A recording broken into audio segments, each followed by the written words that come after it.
Welcome back to the Profitable Mindset podcast. Big news hitting the financial world today.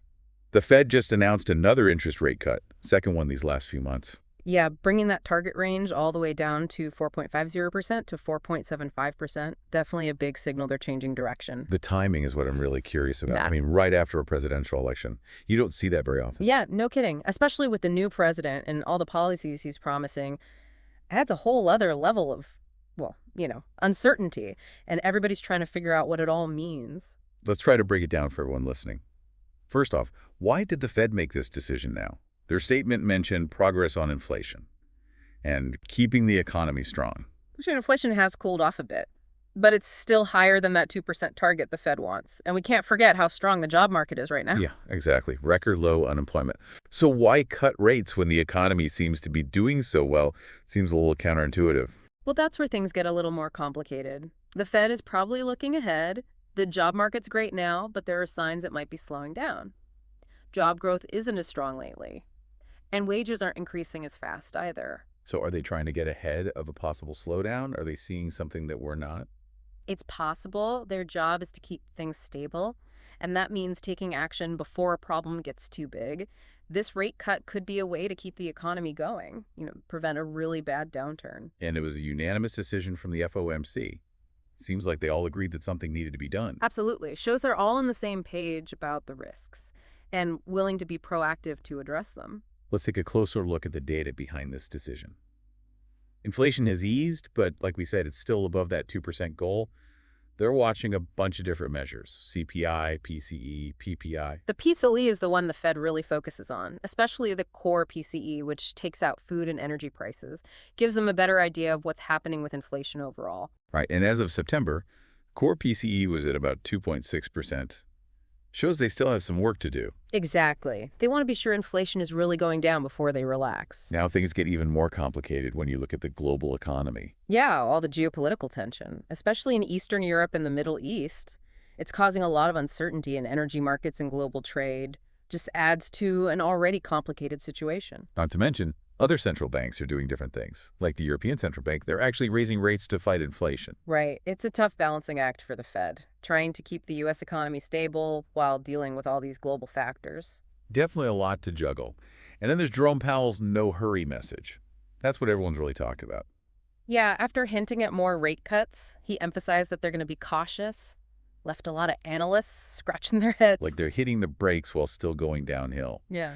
What's the message behind this kind of contradictory approach? Probably trying to manage expectations. Don't want to give the impression that they're panicking or overreacting. He was very clear that the Fed is not behind the curve. He even said he wouldn't resign if the president asked him to. That's a strong statement for sure. Shows how committed they are to their goals and their independence. But all this cautious talk has investors feeling uncertain. Stocks jumped at first when they heard about the rate cut, but then cooled off when Powell gave his speech. Yeah, you can see that uncertainty in the bond market too. Treasury yields went down a bit, which usually means they expect rates to stay low. But there's also a feeling of hesitation, like they're waiting to see what happens next. And the U.S. dollar, it weakened at first, as you'd expect with a rate cut.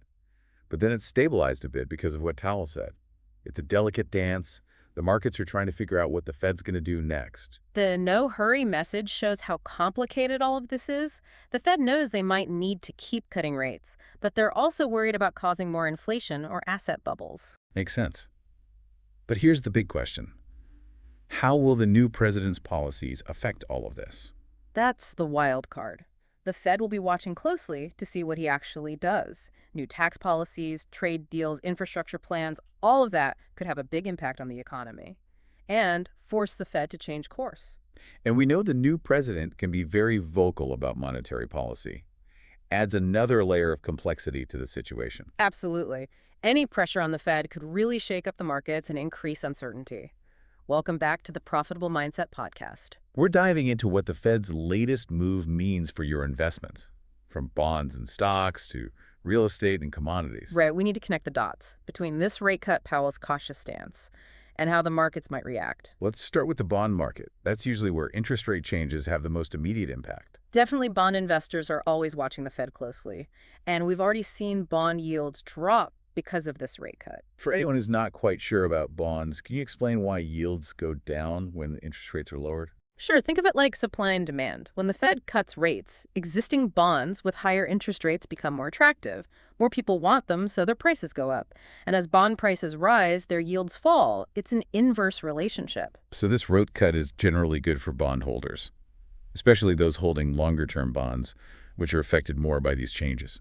Generally, yes. But we can't forget Powell's no-hurry message.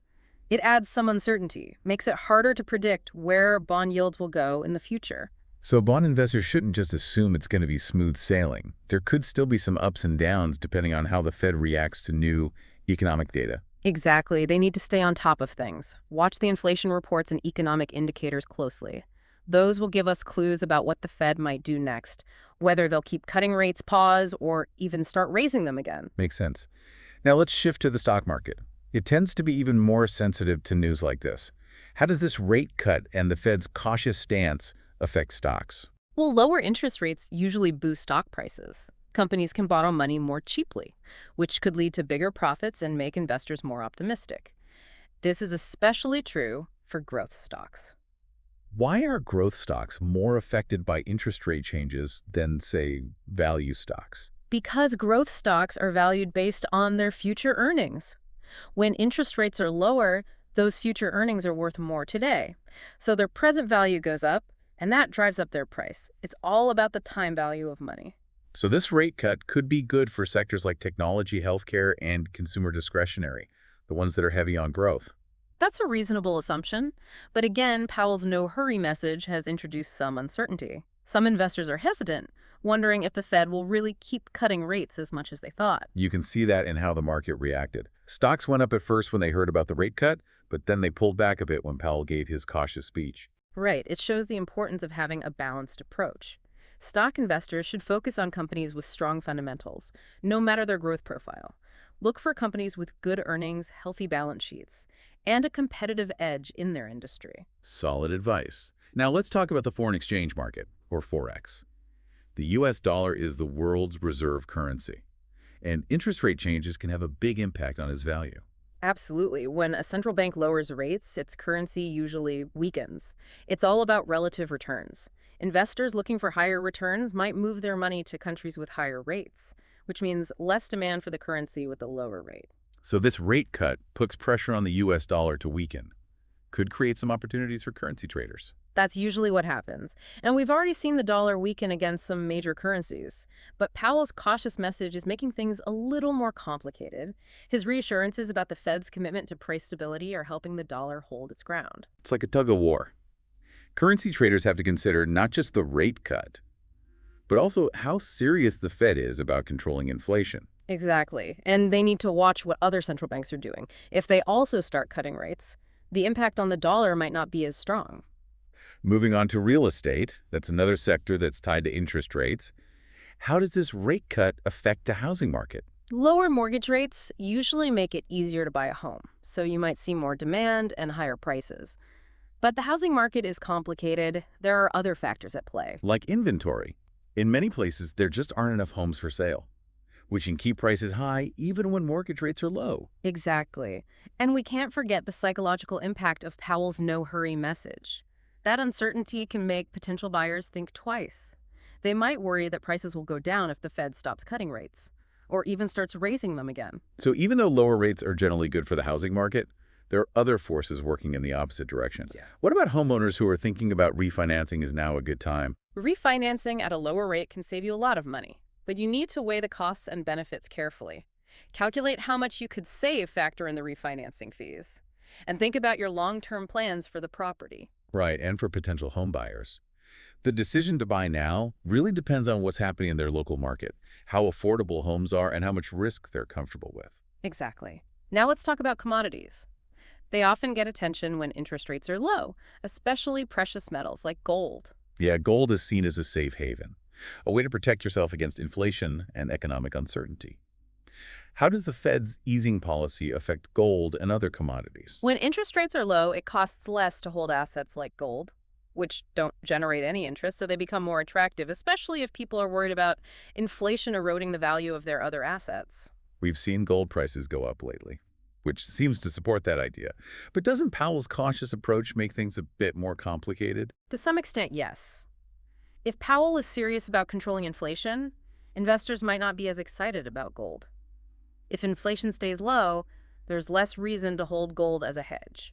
So commodity investors are in the same boat as everyone else. They have to weigh the inflationary forces that push gold prices up against the Fed's determination to keep inflation down. Exactly. It highlights the importance of having a diversified portfolio, one that includes assets that can do well in different economic conditions. Now let's bring it back to the real economy. How does this rate cut affect consumer spending and business investment? Those are the engines that drive economic growth. Lower interest rates can encourage people to spend. Consumers might be more likely to borrow for big purchases, and businesses might be more willing to invest in expansion or new equipment. So this rate cut should be good news for both Main Street and Wall Street. That's the goal. But it doesn't always work out that way. Consumer confidence, job security, and wage growth. Those things also played a role in spending decisions. And businesses often need more than just low borrowing costs to make big investments. So the rate cut creates a good environment, but it's not a guarantee. Right. And that's where Powell's no hurry message comes in. It suggests that the Fed knows the economy isn't in desperate need of a huge boost. They're being cautious, watching how things play out before taking more action. That makes sense. Now let's look at the bigger picture. How does the Fed's decision fit in with what other central banks are doing around the world? We're seeing some divergence. Some central banks are tightening while the Fed is easing. Yeah, that divergence creates complexity and uncertainty for investors and businesses. Currency exchange rates can become more volatile as investors chase higher returns, and businesses operating globally have to deal with different interest rate environments. So it's a more challenging landscape for global businesses. They need to be more flexible and adaptable to succeed. Absolutely. And it shows how important it is to understand the specific economic and policy situations in different countries. The global economy is all connected. What one central bank does can ripple across the world. So investors and businesses need to stay informed and keep an eye on both domestic and global developments. With that in mind, what are the possible scenarios for Fed policy going forward? What should we be watching for? The Fed has said they're data dependent. Their next decisions will depend on how key economic indicators change, things like inflation, employment, and GDP growth. So if inflation keeps cooling off and the economy shows signs of slowing down, the Fed will probably keep cutting rates. Right. But if inflation goes up or the economy is stronger than expected, they might pause the rate cuts or even start raising rates again. So there's no set path. The Fed is playing it by ear, reacting to the data as it comes in. Exactly. Powell's no-hurry message reinforces that data-driven approach. It means they're not locked into a specific plan, but are ready to adjust their policy as the economic landscape changes. This creates both opportunities and challenges for investors. The uncertainty makes it harder to predict market movements. But if you can figure out what the Fed's going to do next, you can make a lot of money. It's a high-stakes game. You need to analyze things carefully and be willing to adapt. Are there any specific economic reports or events that investors should be watching closely in the coming months to get a better sense of what the Fed might do? Definitely keep an eye on the CPI and PCE inflation reports. Any surprises there could really change market expectations. The employment reports will be important too, because the Fed wants to keep a healthy job market without letting inflation get out of control. Right, and don't forget about the new administration's policies. Tax cuts, trade deals, infrastructure spending. All of that could affect the economic outlook and the Fed's response. Absolutely. Those are all key factors to watch. It's a complex and constantly changing landscape, so investors need to stay informed and analyze the data and be ready to adjust their strategies as things evolve. Great insights. To navigate this environment, you need knowledge, flexibility, and good risk management. Welcome back to the Profitable Mindset podcast. We're going to wrap things up today by talking about actionable strategies for investors, Yeah. in this kind of changing environment. Right, we've covered a lot of ground. The Fed's decision, Powell's cautious message, how the markets might be affected. Now let's turn all that into practical advice. A lot of our listeners are probably thinking, okay, I get the big picture, but what does this mean for me? What should I do with my investments? It's a fair question, and of course the answer depends on your personal situation, how much risk you're comfortable with, and what your investment goals are. But there are some general principles that apply, especially in a low-rate environment like we have now. Let's start with a basic question. Where should investors put their money when rates are low? And inflation is still a worry. The key is to find investments that can beat inflation. Holding onto cash might feel safe, but your money's actually losing value over time if it's not working for you. So doing nothing is actually risky in this kind of environment. It's like watching your savings disappear slowly. Exactly. You got to be proactive. Look for investments that can earn more than the rate of inflation. Stocks often come to mind in this situation, especially growth stocks, which tend to do well when rates are low. That's true. Growth companies, especially in areas like tech and healthcare, they often need to borrow money to grow their businesses. Lower rates make that borrowing cheaper, which can boost their profits and make their stock prices go up. But like we talked about before, a balanced portfolio is important. We can't just go all in on growth stocks. Absolutely. Diversification is key. Spreading your investments across different types of assets helps reduce risk and makes your portfolio more resilient. So a mix of stocks, bonds, and maybe some alternative investments like real estate or commodities. Exactly. The exact mix depends on your situation, but the idea of diversification is always important. Let's get into specifics for each asset class. Starting with bonds, what should bond investors be thinking about in this low-rate environment? Bond yields are really low right now, so you got to be picky. One strategy is to focus on bonds with shorter maturities. They're not as affected by changes in interest rates as longer-term bonds, so they offer some protection if rates start going up. So shorter-term bonds are a bit more stable. Mm-hmm. When you're not sure what's going to happen with interest rates, Exactly. Another approach is to look for bonds from companies with strong credit ratings. Those bonds are generally considered less risky because the companies are more likely to pay back their debts, even if the economy takes a downturn.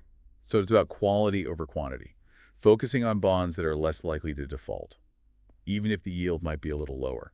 Right. And remember, diversification is important within asset classes, too.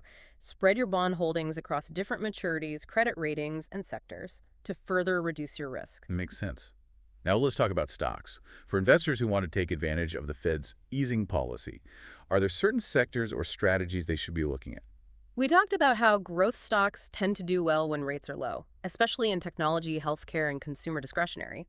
Those industries often benefit from lower borrowing costs, and they usually have more potential for growth. But it's not just about chasing any growth stock, right? We need to be smart about it and focus on companies with strong fundamentals. Absolutely.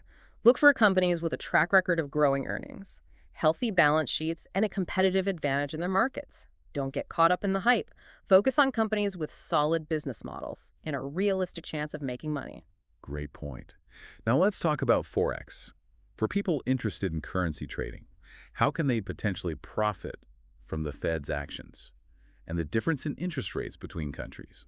The Fed's rate cut has weakened the US dollar, so it might be a good time to short the dollar against currencies like the euro or the yen, which could strengthen against a weaker dollar. For those who aren't familiar with Forex terms, can you explain what it means to short a currency? Shorting a currency means you borrow that currency, sell it at the current price, and then hope to buy it back later at a lower price. You make a profit if the price goes down. It's a way to bet on a currency weakening. Sounds simple, but Forex trading is really volatile and complex, not for beginners. Definitely not. Currency markets are very sensitive to economic news, geopolitical events, and central bank policies. You need a deep understanding of all that, a solid trading strategy, and careful risk management. Good advice. Now what about real estate? What strategies make sense for homeowners, buyers, and investors in this low-rate environment? For homeowners, refinancing your mortgage at a lower rate can be a smart move. It can lower your monthly payments a lot and free up cash flow, but you gotta crunch the numbers. Make sure the potential savings are worth any fees you have to pay. So refinancing isn't always the right answer. It depends on your situation and your financial goals. Exactly. For people looking to buy a home, lower mortgage rates make it easier to afford a house. But you also have to consider other things like property prices, how many homes are for sale, and what's happening in your local market. Right. The decision to buy a home is a big one. You shouldn't just do it because interest rates are low. Definitely, you need to carefully consider your finances, how much risk you can handle, and your long-term goals. Now let's talk about commodities. They often become relevant when inflation is a concern. How can investors use commodities to protect themselves against inflation? Gold is often seen as the go-to inflation hedge. Like we said, when rates are low, it costs less to hold on to gold, so it becomes more attractive, especially if people expect inflation to rise. But gold isn't the only commodity that can hedge against inflation. Nope. Other precious metals like silver and platinum can too, and even industrial metals like copper. which are used in lots of industries, can benefit from inflationary pressures. So how can investors get exposure to commodities? What are their options? There are a few ways. You can buy physical commodities like gold bars or coins, but that comes with storage and security issues. Another option is to invest in commodity ETFs. They track the prices of specific commodities, and they're a more accessible and liquid way to get involved in the market. So ETFs are a convenient way to diversify into commodities without having to deal with actually owning the physical stuff? Exactly. You can also consider investing in companies that produce or process commodities, like mining companies or energy companies. That way, you're exposed to the commodity market through your investments in those companies. Another way to benefit from potential upside in commodities Yeah. without actually holding the commodities themselves. Right. The key is to choose the investment method that works best for you, based on your risk tolerance, your goals, and your knowledge of the commodities market. It comes down to making informed decisions, weighing your options carefully, and choosing strategies that fit your situation. Well said. We've covered a lot today, from the Fed's latest move and Powell's cautious stance, to practical investment strategies for different asset classes. The main takeaway is this: to navigate today's complex financial world, you need knowledge, adaptability, and a willingness to embrace the challenges and opportunities ahead. Exactly. By staying informed, being proactive, and making well-thought-out investment decisions, you can set yourself up for success in any market. That's a perfect note to end on. Thanks for joining us today on the Profitable Mindset podcast. We hope you found this discussion insightful and helpful. It was great to share our thoughts with you. Until next time, stay informed, stay engaged, and keep that profitable mindset sharp.